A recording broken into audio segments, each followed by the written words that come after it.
I proved it in the Delhi High Court in my writ petition that this is riggable on two bases.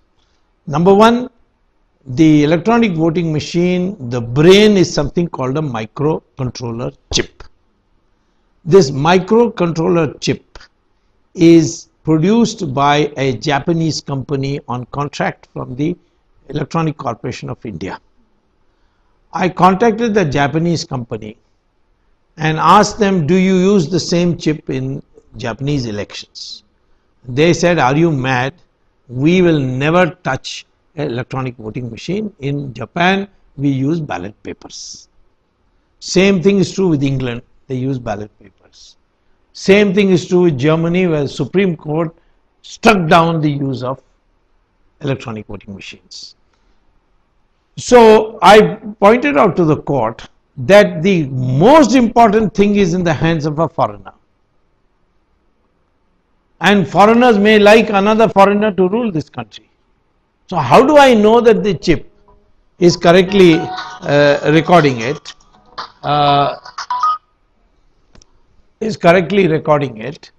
And therefore I think that for transparency, this should not be allowed. That is one. Second, I did not contest 2009 election because electronic voting machine was being used. But I did contest 2004 election where everybody thought I was going to win. I had won the previous election and I was very popular in Madurai. But I found that I lost, and I found that out of the 1500 polling booths, in 500 polling booths I got 0, 1 or 2 votes. So I told the court, how is it possible that a party which has 5 polling booth members, and all of them are loyal party workers because they depend on their future on me. If I get elected, then they'll be able to do all kinds of work which they get social status as my worker.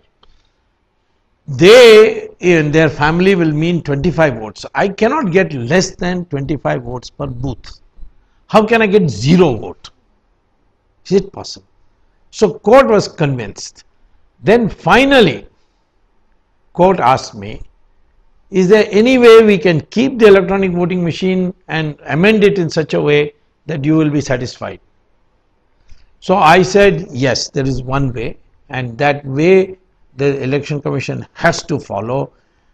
There is an act called Information Technology Act.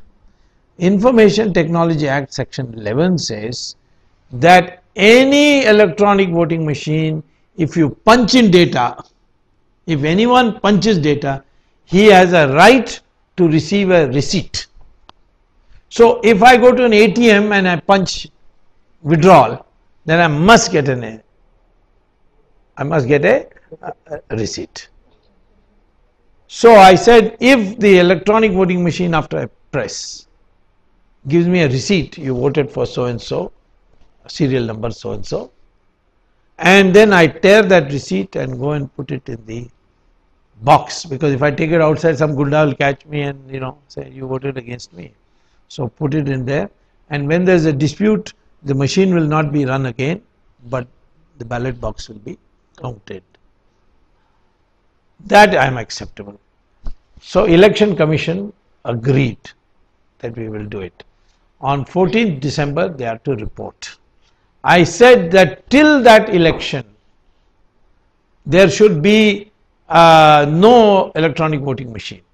Till that amendment is made, correction is made, a printing unit is put into the machine, electronic voting machine should not be used. Court said there is no big election coming just now. Here and there by election we want to let it go on. But before UP election, I expect that the electronic voting machine will have this extra unit that by punch you will get a receipt. Then it is still you can do, but it is much more difficult. We should revert to ballot papers unless the Election Commission is able to ensure that electronic voting machines are foolproof and every possibility of their malfunctioning is taken care of. No one is raising any questions like rigging or malpractices in the elections, but the possibility of EVMs is malfunctioning must be addressed, unquote.